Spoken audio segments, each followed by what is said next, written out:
Fala galera, que é a professora Jaqueline Aguiar, professora de Química, e nossa videoaula de hoje é uma continuação de estrutura atômica.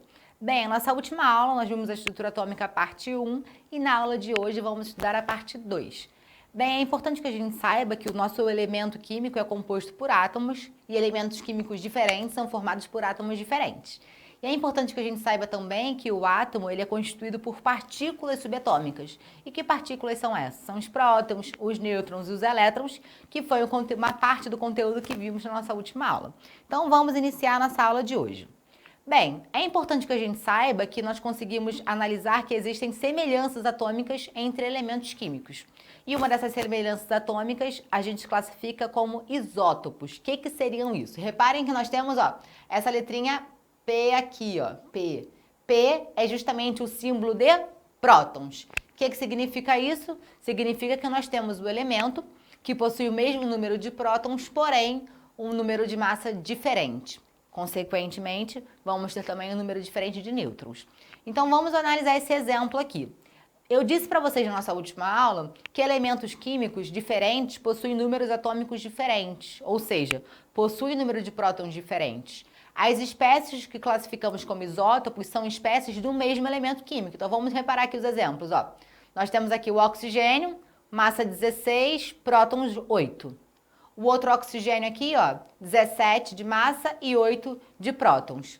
E nós temos esse outro oxigênio, que é 18 massa e 8 prótons. Então, o que eles têm em comum? Primeiro que todos são oxigênio, e o que eles têm em comum aqui em relação a valores é que todos têm 8 de número de prótons. Então, por esse motivo que classificamos eles como isótopos. Então, reparem que eu tenho massas diferentes, valores de massa diferentes, e quando a gente calcula o número de nêutrons, que é esse N aqui, também vão ter valores diferentes. O que tem de igual aqui é justamente o que a gente chama de número atômico, que no caso é 8, que é o mesmo valor de prótons. Então, toda vez que nós temos elementos que possuem o mesmo número de prótons, que é a mesma coisa que o número atômico, classificamos eles como isótopos. Nós temos também os isóbaros. Reparem que aqui, a gente tem essa letrinha A. A letra A é justamente o símbolo de massa. Reparem aqui, número de massa. Então, significa o quê? São elementos que possuem o mesmo número de massa, porém, números atômicos diferentes e de nêutrons diferentes também. Então, vamos analisar aqui o exemplo que eu coloquei para vocês.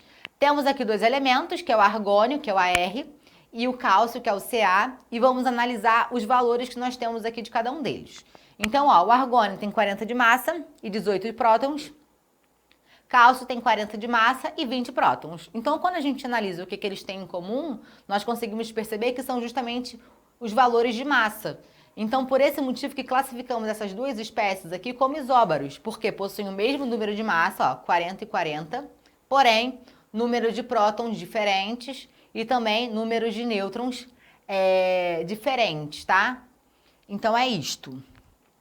Em relação aos isótonos, reparem que nós temos aqui esse N, e esse N é justamente o símbolo dos números de nêutrons. Então, vão ser elementos diferentes que possuem massa diferente, prótons diferentes, porém números de nêutrons iguais. Lembrando que, na nossa última aula, nós vimos como é que a gente calcula o número de nêutrons. O número de nêutrons vai ser a massa menos os prótons. Então, vamos analisar aqui o exemplo que eu coloquei para vocês. Temos aqui o boro, que tem 11 de massa e 5 prótons. E nós temos também o carbono, que tem 12 de massa e 6 de prótons. Então, quando a gente compara aqui o que a gente tem em comum, a gente vê que a massa é diferente, um é 11 e o outro é 12. O boro também é diferente, um é 5 e o outro é 6. Porém, quando eu faço a subtração aqui, de 11 menos 5 vai dar 6, ou seja, eu tenho 6 nêutrons. Vou fazer a mesma coisa aqui, Quando eu faço a massa menos o número de prótons, que são 6, aqui 6, então eu vou calcular 6 também. Então, quando eu comparo esses dois valores aqui, nêutrons e nêutrons, eu tenho o mesmo valor que são 6. Porém, eu tenho valores de massa diferentes e o valor de número atômico diferente também. Então, toda espécie que são isótonos são elementos químicos diferentes que possuem massa diferente, próton diferente, porém, mesmo número de nêutrons. além de nós observarmos que existem os átomos que são nêutrons, nós também conseguimos perceber que tem espécies que não são neutras, ou seja, nós temos alguma carga positiva ou negativa, que então nós temos a formação dos nossos íons, que são muito famosos na química também. Bem, existem dois tipos de íons, o com carga positiva, que são os cátions, e com carga negativa, que são os ânions. Vamos analisar agora cada um deles. Primeiro eu coloquei aqui que o átomo neutro sempre é espécie que não possui nenhuma carga. Repara que aqui em cima do sódio, ó, não tem nenhum númerozinho. Então significa que o meu átomo está no estado fundamental dele, que a carga é igual a zero. Quando nós temos um cátion formado, ele é formado por quê? Bem, tanto o cátion quanto o ânion são formados quando a gente acrescenta ou quando a gente retira elétrons da nossa eletrosfera. Lembrando que a eletrosfera é a região que contém os nossos elétrons. Então, toda vez que esse átomo neutro, inicialmente neutro, ele perde ou ele ganha elétron, eu vou ter a formação desses íons. Então, vamos lá. Toda vez que o cátion é formado, ele vai ser formado de qual jeito, como? Vai ser formado pela retirada de um ou mais elétrons da eletrosfera. Então, se eu retiro o elétron, eu estou retirando carga negativa. Então, por esse motivo, esse átomo vai ficar com carga positiva, tá?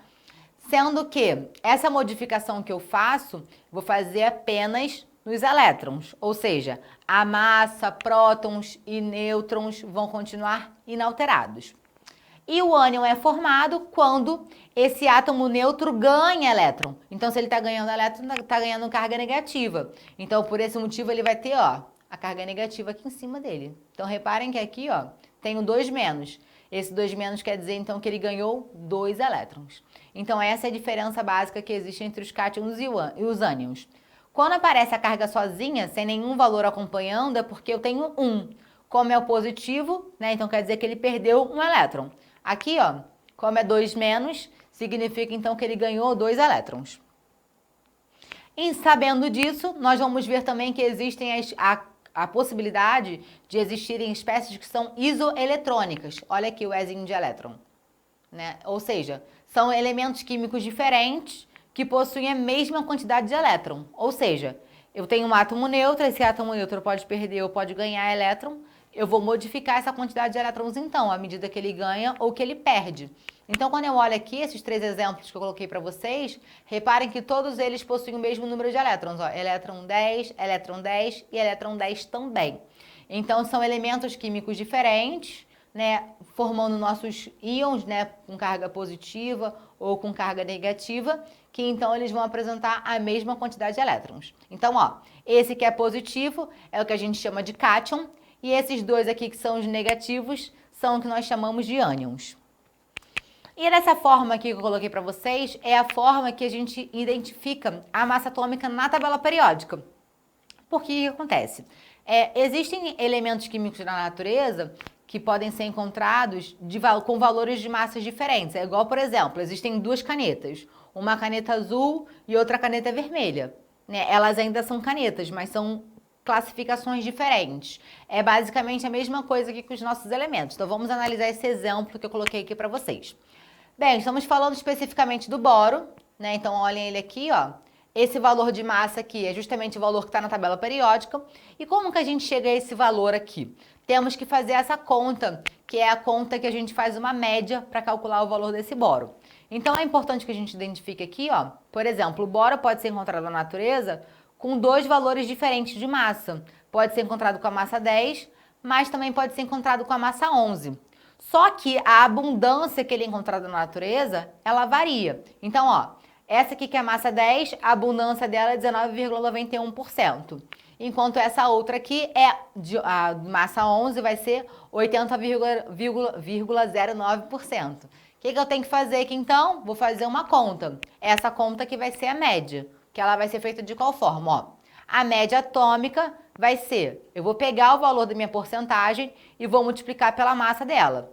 Então, 19,91 vezes 10,0129.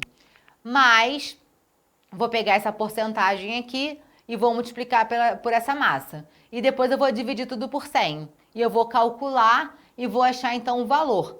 esse valor que eu acho, então, é o valor que aparece lá na tabela periódica pra gente. Então, esses cálculos aqui são feitos para todos os elementos que possuem isótopos, ou seja, vão possuir o mesmo número de prótons, 5 e 5, tá? E diferentes valores de massa. Então é isso, gente. Esse é o fim da nossa aula. Espero que você tenha entendido. Em breve vamos ter um encontro para tirar as dúvidas de vocês. Beijo enorme, tchau, tchau e até mais.